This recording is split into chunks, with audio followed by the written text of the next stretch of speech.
اس مبارک مہینے کے اندر جو شب برات ہے، اس کے معنی پر جب ہم غور کرتے ہیں، برات کہتے کسے ہیں؟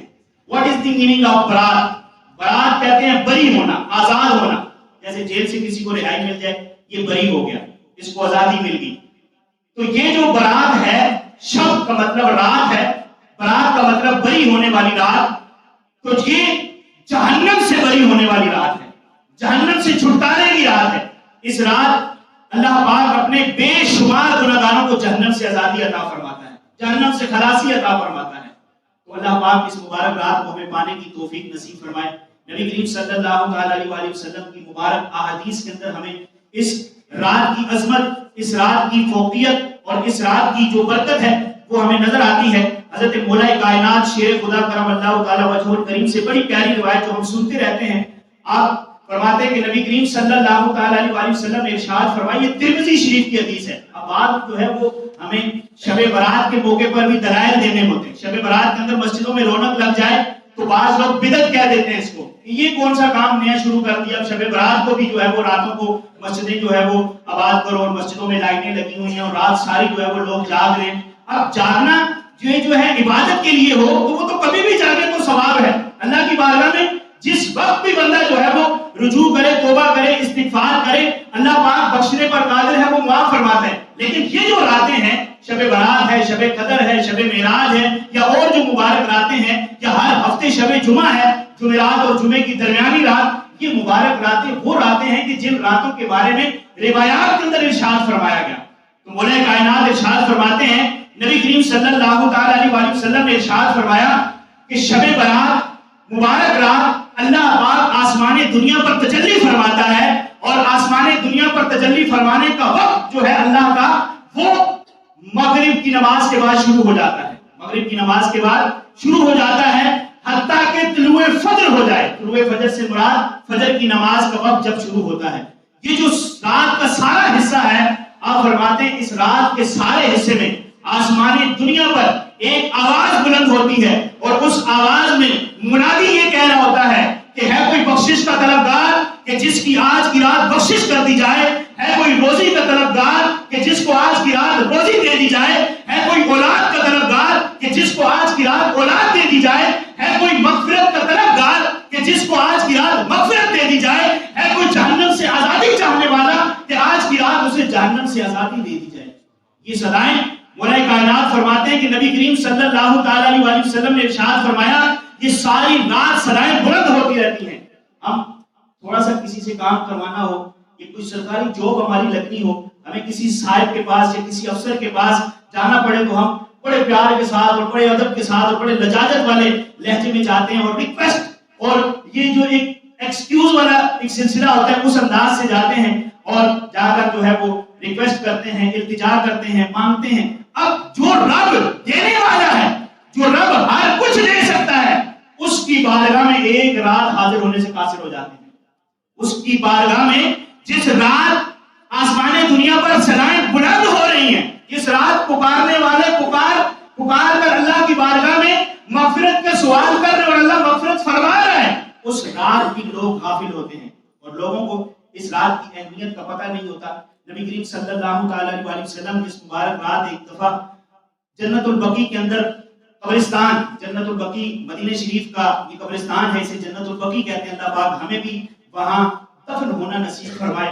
دنیا میں ہمیں تمنا رکھنی چاہیے کہ ہماری جو موت ہے، موت تو آنی ہے، کسی بھی وقت کسی بھی طرح موت آنی ہے. کل نفس ذائقۃ الموت، ہر زی روح نے موت کا ذائقہ چکھنا ہے. تو دنیا میں انسان کی یہ تمنا ہونی چاہیے کہ اچھی جگہ موت اس کی آئے. جنت البقیع کے اندر آقا کریم صلی اللہ تعالی علیہ وآلہ وسلم اس مبارک رات کو جلوہ گر تھے، اور آپ صلی اللہ تعالی علیہ وآلہ وسلم اپنی امت کے لیے دعا مانگ رہے تھے. حضرت عائشہ صدیقہ رضی اللہ تعالی عنہا طاہرہ مطہرہ، آپ جب اپنے حجرے میں حضور نبی کریم صلی اللہ تعالی علیہ وآلہ وسلم کو نہیں پاتی تو دیکھتی ہیں کہ آپ جو ہے وہ جنت البقیع میں ہیں. عرض کرتی ہیں یا رسول اللہ کیا وجہ ہے کہ آج آپ جنت البقیع میں ہیں؟ اور میں سمجھی کہ شاید جو ہے وہ آپ کسی اور زوجہ کے پاس ہیں. تو نبی کریم صلی اللہ تعالی علیہ وآلہ وسلم نے ارشاد فرمایا، یہ بھی اب سیاہ ستہ کی حدیث ہے. ہمیں شب برات کے متعلق روایات لوگ پوچھتے ہیں کہ شب برات کی کوئی روایت نکال کے دکھاؤ، شب برات کی جو آج آپ لوگوں نے جو ہے وہ عبادت شروع کی اس کی کوئی بات بتاؤ. تو یہ سیاہ ستہ کے اندر حدیث موجود ہے. آقا کریم صلی اللہ تعالی علیہ وسلم نے ارشاد فرمایا عائشہ میں تمہیں نہ بتاؤں کہ آج کون سی رات ہے؟ آج وہ مبارک رات ہے کہ جس رات اللہ پاک قبیلہ بنی کلب کی بکریوں کے بالوں سے بھی زیادہ گناہگاروں کو جہنم سے آزادی عطا فرماتا ہے. اب یہاں حدیث مبارکہ میں یہ اکثر ہم سنتے رہتے ہیں قبیلہ بنی کلب. تو یہ قبیلہ بنی کلب اس وقت عرب کے اندر سب سے زیادہ ایک قبیلہ بکریاں پالنے والا تھا، یعنی جس کا ریوڑ سب سے زیادہ تھا، جس کے پاس سب سے زیادہ بکریاں تھیں. تو اب آپ کاؤنٹنگ دیکھیں، ہم انسان اپنے جو ہے وہ بال نہیں گن سکتے، اپنے سر کے بال نہیں گن سکتے. ایک گوٹ کے بال گننا کتنا مشکل ہوگا، اگر بندہ گننے لگ جائے تو ساری زندگی شاید اس کی لگ جائے. لیکن قبیلہ بنی کلب جو عرب کے اندر بہت زیادہ بکریاں پالتا تھا اور اس کی بکریوں کے بالوں کے برابر اللہ پاک گناہگاروں کو جہنم سے اس مبارک رات آزادی عطا فرماتا ہے. تو اس مبارک رات کو ہمیں غفلت میں نہیں گزارنا. اس رات کے آنے سے پہلے ہمیں بہت سارے وہ کام ہیں جو کرنے چاہیے. روایات کے اندر آتا ہے کہ اس رات کے آنے سے پہلے 3 اہم کام کر لینے چاہیے. وہ 3 کام کون سے ہیں؟ سب سے پہلے توبہ، سچے دل سے اللہ کی بارگاہ میں توبہ کر لیں. یہ فیصلے کی رات ہے. یہ ابھی مبارک رات آنے والی ہے، منگل بدھ کی درمیانی شب جو ہوگی یہ شب برات کی رات ہے. تو اس مبارک رات کے آنے سے پہلے بندہ سچے دل سے توبہ کر لے. اور دوسرا کام کیا ہے؟ لوگوں سے معافی مانگ لے. شب برات کے یہ بھی ایک ہمارا المیہ ہے کہ شب برات آ رہی ہوتی ہے تو ایک میسج چلتا ہے، ایک ہی میسج 1500 افراد کو فارورڈ ہو جاتا ہے. سوری کا میسج، ایکسکیوز کا میسج، معذرت کا میسج، حق تلفی کا میسج. ایک میسج سے کیسے کوئی جو ہے وہ حق تلفی معاف ہو سکتی ہے جب تک جس کا حق تلف کیا اس سے معافی نہ مانگی جائے.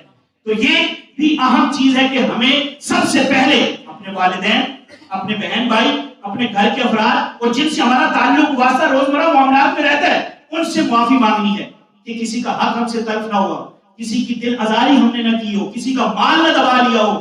ہمیں اچھے اور سچے دل کے ساتھ اس کی جو ہے وہ اس سے معافی مانگنی ہے. یہ دوسرا کام ہے جو شب برات کے آنے سے پہلے کرنا ہے، معافی مانگنی. اور تیسری چیز، اہم ترین چیز، دلوں کو صاف کرنا ہے. دلوں کو کینے سے صاف کرنا ہے، دلوں کو بغض سے صاف کرنا ہے، دلوں کو لوگوں کی نفرت سے پاک کرنا ہے.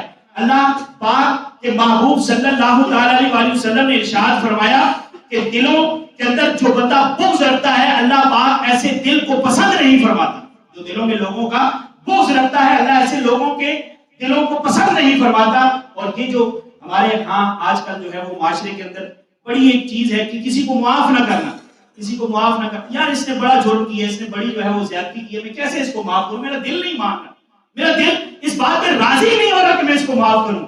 وہ اللہ، وہ رب جو بندوں کو معاف فرماتا ہے کب؟ جب بندہ گناہ کرتا ہے، جب تک بندے کے جسم میں روح باقی ہے اللہ فرماتا ہے اس وقت تک بندہ مجھ سے توبہ کرتا رہے، مانگتا رہے، میں اس کی بخشش کو جو ہے وہ قبول کروں گا. اور ایک بندے ہیں کہ بندے کو معاف نہیں کرتے. ہمیں چاہیے کہ اپنے دلوں کو صاف کر لینا چاہیے، دلوں کو پاک کر لینا چاہیے. کوئی پتہ نہیں، زندگی کا کوئی بھروسہ نہیں، ہو سکتا ہے ہمارے بارے میں یہ فیصلہ پچھلی شب برات کو ہو چکا ہو کہ ہم نے یہ شب برات پانی ہی نہیں ہے. کتنے ایسے ہوں گے جو اس شب برات کے آنے سے پہلے بھی انتقال کر جائیں گے. اللہ پاک ہمیں اس مبارک رات کی